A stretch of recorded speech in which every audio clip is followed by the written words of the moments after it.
Hi, I am Becky Meagher, and welcome to Transitions, Body, Mind, Spirit.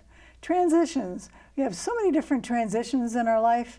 We're in kindergarten and we want to be a nurse. And then we ended up being a motorcycle racer or something.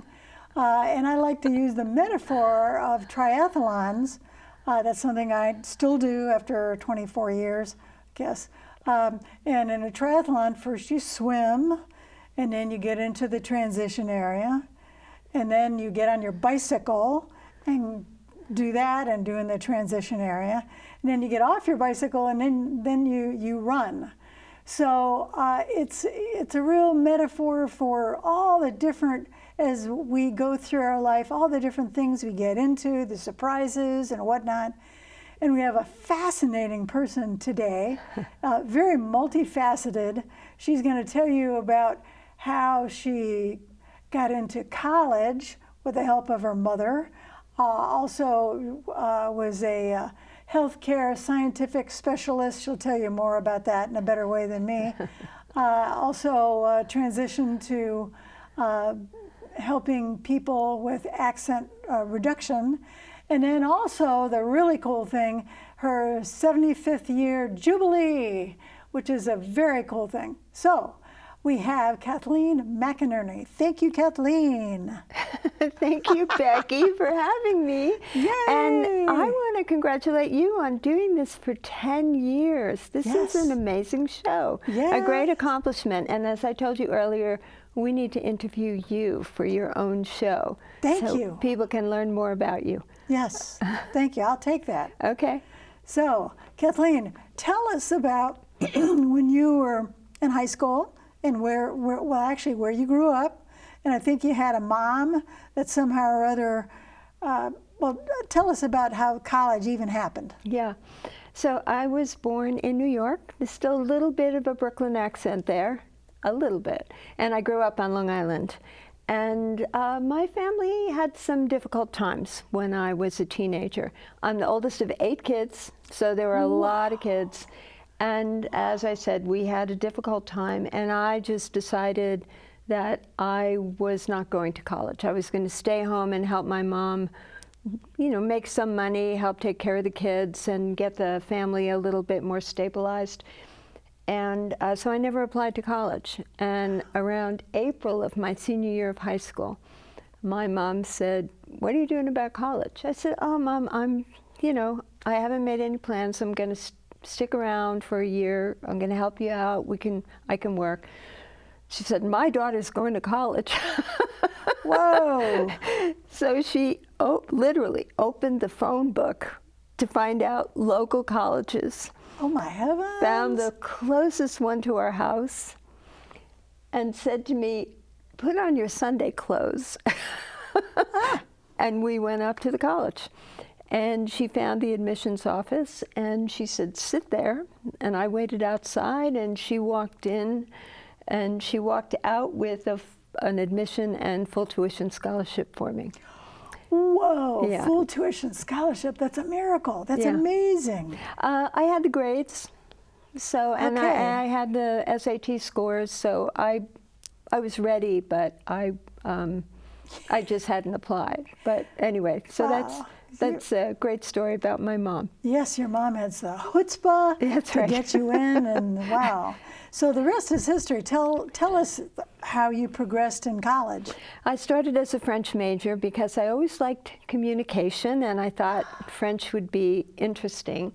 But I found out that I hated it. So I love the language, but I didn't want to spend 4 years studying literature. I wanted something much more practical. I'm a very practical person. Mm-hmm. So I switched my major to medical technology. And all of my degrees from there on were in medical technology. And that consists of working in a clinical laboratory, doing all of the testing for diagnosing. So I looked at blood cells and diagnosed anemia, leukemia, malaria. Wow. In chemistry, we do all kinds of chemical tests, sugar testing for diabetes, testing for drugs, testing for other hormones and other chemicals in the body. In microbiology, we identify if somebody has an infection, the cause of that infection, and how to cure it, what antibiotic works. And then we also do blood banking, which is cross-matching blood. So if you need a unit of blood, you get the correct kind of blood. So it's very complicated and technical, but there were a lot of jobs at the time, and as I said, I was very practical. So I got a job as a college sophomore in a local laboratory, and I kind of learned on the job, and when I graduated, I worked full-time for a couple of years in various laboratories doing various kinds of testing. And then, so you were a scientist, really? Yes. And then I went for my master's, and I got my master's degree. And then I started teaching. I worked for about 5 years while I got my master's degree, and then I got my first teaching job, teaching blood banking, teaching immunohematology at the State University of New York at Stony Brook. In New York? In New York. Okay. So I was there for about 5 years, I think, and then I moved to California.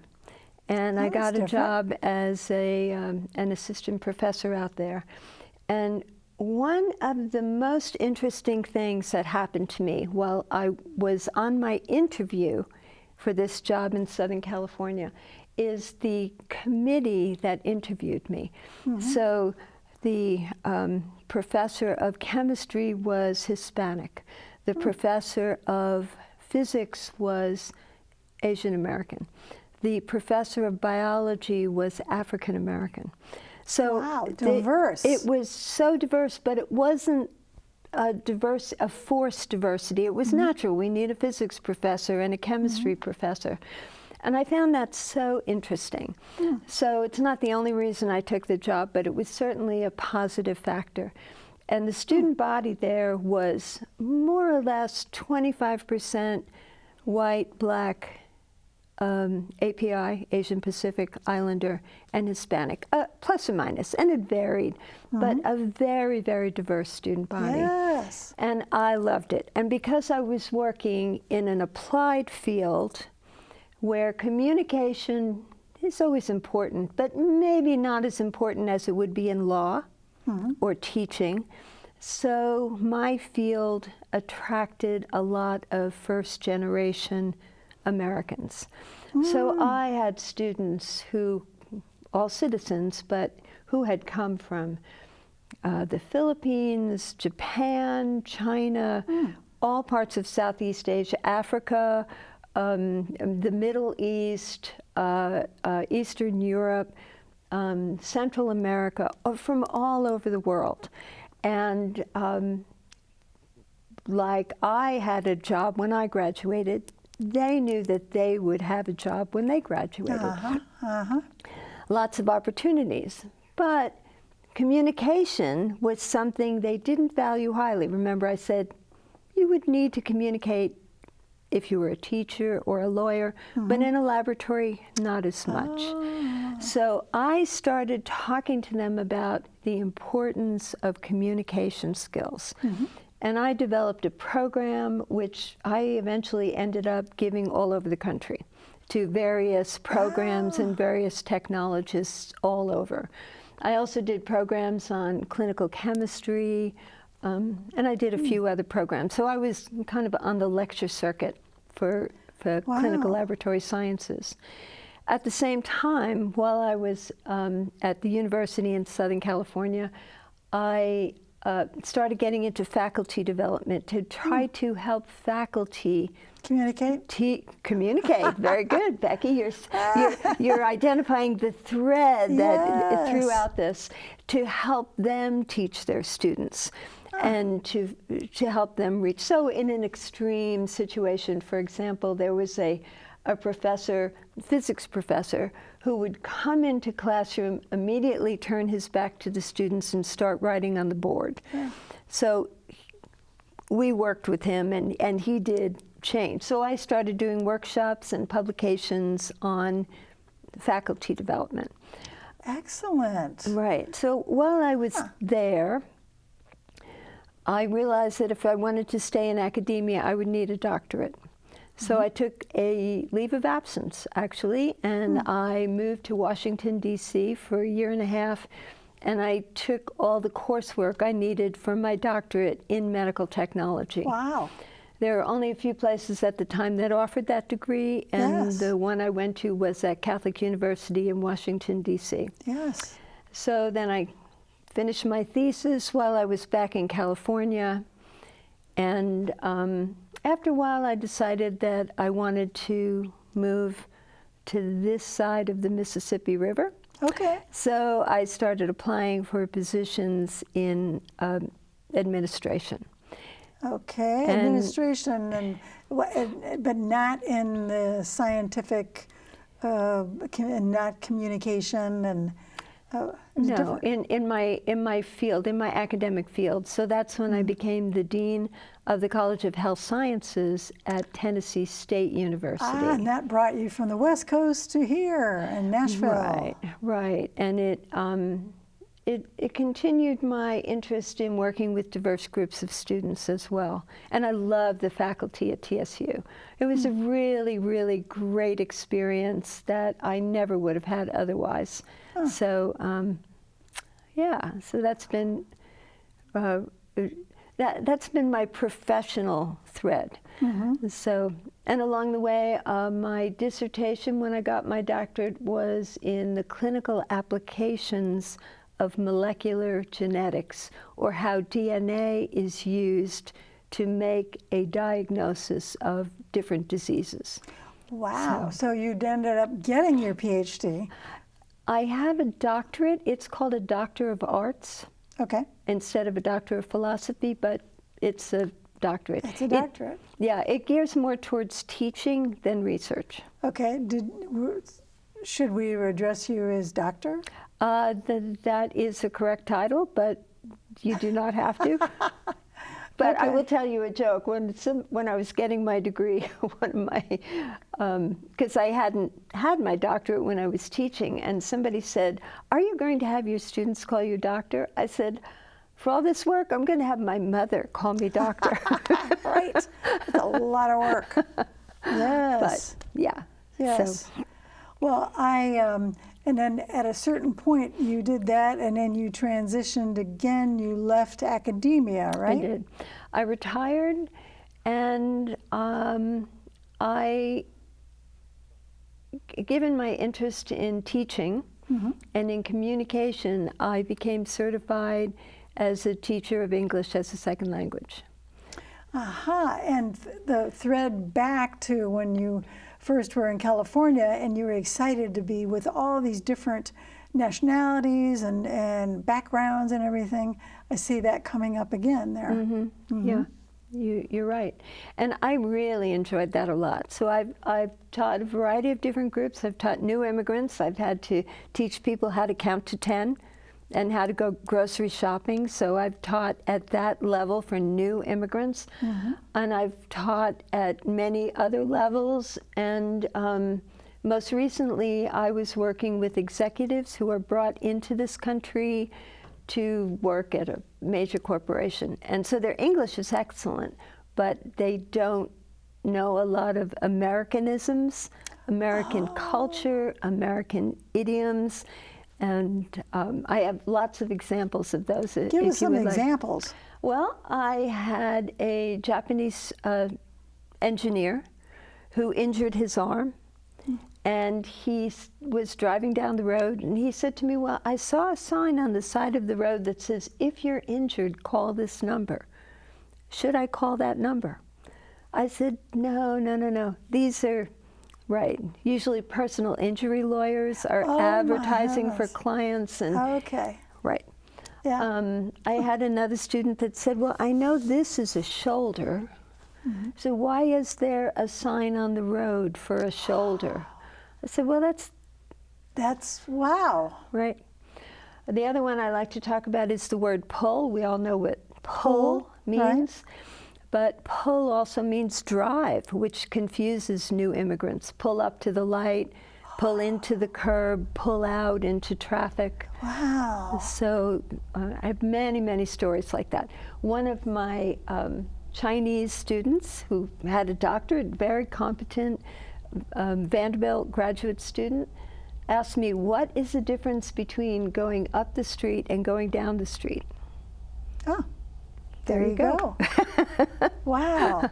So we take so much of that for granted because we were just enmeshed in it. And, shoulder. I mean, I never thought, there's a shoulder on the road, and there's shoulders on your body. Mm-hmm. Who would think? So is the English language really difficult for somebody who just was not brought up in it? The English language is a challenge for people because we borrow from so many other languages. So yes, there are many things about the English language that are a challenge. It's easier, I think, for people with the like French or Spanish because many of those words are the same. But for people from the Middle East or people from Southeast Asia that have a whole different alphabet, it's really challenging for them. Yes. And that's what made it interesting for me. So one of the other things I did, you being into music, because I know you do a lot with the Tamworth group and Sister Cities, might be interested to know that I use music to teach. So some of my students say that I'll ask what genre of music they like, and I had a few students for a while who liked 80s music. Okay. So I'd ask what artist they liked, and I'd pick a song. We would read the lyrics together and talk about idioms, vocabulary, and the meanings of some of those. And then I would play the video with all those mullets that the guys used to wear back in the 80s. It was pretty funny. And then I had a couple of other websites. We'd talk about the song and what it meant, or what the video meant, how it was set up. So that was a really good learning experience for them because they already liked the music. They already knew the artists that they liked. What was a typical, like an 80s? I mean, there's so many. Oh, gosh. Now, Prince or? No, not Prince. You'll think of it. I will think of it eventually. Yes. Okay. And then I had another student who told me he was into rap. Rap, yeah. And I thought, well, what kind of rap? So what I actually did was I taught him the whole book of Hamilton. We went through Hamilton and read the lyrics. So not only was that idioms and vocabulary and pronunciation, but also American history. Wow. And then we would watch the video and then talk a little bit about what that meant. You made it so interesting. You have the visual, you have the music. I mean, that's so creative to do that. Does anybody else do that? I don't know. Because you made it up. I did. Yes, that's so cool. And I know you wanted me to talk about accent reduction as well. That's a very small part of my business, and I have not had a lot of clients for that. But it's for people whose English is very good and who want to improve their accent. Some immigrants are satisfied with their accent as long as they can make themselves understood, and some are not. But it takes a lot of patience, concentration, practice, and hard work. It involves me taping, listening to the sounds, analyzing the sounds, and then identifying the important sounds that the student needs to work on, doing a lot of repetition, putting those sounds into words, having the student read and record and listen back to his or her recording of the sound and to see how close it is to American English. Wow, that's a scientific approach to the minutia of listening. We're going to change this. That's and that's some parts. Now, in addition to all this, you also have been doing jazzercise for how many years? Oh, gosh. I've been doing jazzercise for about 20 years, I think. 20 years. Okay. I love jazzercise. Thank you for bringing that up. Yes, yes. Well, you're well-rounded. You got the exercise going on, and I think you were talking about going to a walking tour of Spain, but you have done how many walking tours of England? Oh, 2 in England, 3 in France, 1 in Portugal, 1 in Italy. Oh, my heavens. I'm going to Greece for a walking tour. Wow. And then I've done a couple in the States. I did Death Valley. That was interesting. Ooh, that's very interesting. Fascinating. And then I'm planning a walking tour in Spain next spring. So I like to walk. Yes. Yes. And it's my favorite way of touring.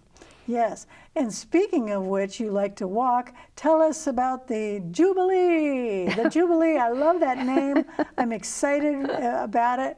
Tell us. Well, thank you, Becky. So I turned 75 this past year, and while I was planning for my birthday, I wanted to do something memorable. It's a memorable time. And I thought, well, if Queen Elizabeth can have a Jubilee, I can have a Jubilee. Yes, the Queen. The Queen. Yes. So I wanted to connect with people. And so I set a goal of going on 75 walks with 75 different people. Wow. Over the course of a year. Wow. And then because I've been fortunate and I wanted to give back, I gave $75 to a nonprofit recommended by the person who walked with me. So there was 75 gifts of $75 to the nonprofit of their choice. Right. Wow. Yeah. Okay. And where did they decide to walk, or did you decide? How do you do that? Well, I would say to whoever I was walking with, where do you like to go? Where do you like to walk? And so I went out to California because I used to live there. So I walked, I did about 8 walks out there. Nice. I have family in Florida, so I did a number of walks there. I have family in New York, so I did a number of walks there. And in Washington, D.C. area. And then, of course, most of them are around here. But I asked people, where do you like to walk? Or where would you like to walk? Someplace interesting. Yeah. And so I've been in a cemetery, Greenwood Cemetery in Brooklyn. I was at a university in Rochester that my nephew is going to. He toured me around his university. I've done different neighborhoods, different parks, Radnor Lake, of course. Okay. The Warner Parks here. Beaman Park. Beaman Park, right? That's all good parks in Nashville. Also Greenways. I've done Richland Greenway, the New Gulch Greenway, which is so interesting. I need to do that. I haven't been on it. That's an interesting thing. Huh. So last summer, a year ago, before I started the walk, I was in Ecuador. I was on a tour in Ecuador, and I was talking to one of the women. Oh, yes. Yeah, on the tour. And she said, well, how far do you plan to walk? I said, well, I ask a mile. It can be longer, and often is, but I'm asking people for a mile. She said, well, could you walk 3 miles? I said, sure, easily, I can walk 3 miles. She said, well, how'd you like to walk in the Macy's parade? Macy's parade? Yeah, she said, I'm in charge of clowns. Would you like to be a clown in the Whoa! Macy's parade? So I was a clown in Macy's parade this year. And my niece and her daughter's 11, just love the parade. So they asked me if I could get them an invitation, and my niece and her daughter were both on Santa's sleigh. Whoa, what a spot. In the parade this past year. Wow. The weather was perfect. It was a lot of fun. A lot of fun walking down the streets of New York. The streets are totally clear. Everybody was happy, in a good mood. You know, it was a great experience. So That is so unusual, and that was just kind of spontaneously happened. that's right. But just like poof. Right. Wow. Wow. And wow. Yes. Yeah, so the Jubilee, Becky, it has been such a joyful process. It's a happy thing. I get to spend time with people. I get to have conversations with people. I get to explore things that are of interest to the people I care about. Not only the nonprofit, but what do you like about this park? How often do you go? Just learning about people. So it's been great. I highly recommend it. If one of your viewers thought that would be a great thing to do, I highly recommend it. Yes, and I believe you have a little photo book for every group that you are every person that you've done a walk with. When I remember. Yeah. Sometimes. You want to take a picture of documenting we were walking here. Right. But sometimes I just get so engaged in conversation that I forget to take a photo. But I have documented every walk on a Facebook page that I call Jubilee, Kathleen's Jubilee. And I put a little story down there of where we went, why, and what the nonprofit is. Wow. Wow, that's fascinating. And that's something that you just kind of made up, right? Yeah. Because I have never heard of that, but that's inspirational for anyone. You can, hey, I'm 35 years old. Let's do this 35 times, or $1 for every mile, or whatever. Yeah. Yeah. Yeah, and I've learned about some fantastic nonprofits that I knew nothing about that were important to people's hearts. So that's been great too. It's been fun. And you're sharing your wealth and yourself, and bonding with these people that you take the walks. So that's pretty amazing. And what's next is Spain, right? Greece. In a couple of weeks, and then Spain in the spring. Wow, and no stopping you. And I am not done yet. I finished 75 walks, and I decided to go to 100. 100 walks. So I'm now up to 86. Oh, okay. And do you have a time frame at all, or? No. When I get to it, I will get to it. Ask me. I'll walk with you. Okay, let's walk, Becky. Yeah, let's do that. Wow. Well, Kathleen McEnerney, what an amazing woman, amazing stories, amazing transitions from one thing to another, and still going. So, Kathleen, thank you so much for being on my show. You're very kind, Becky. All right. We'll walk. Okay. Yes. Thank you.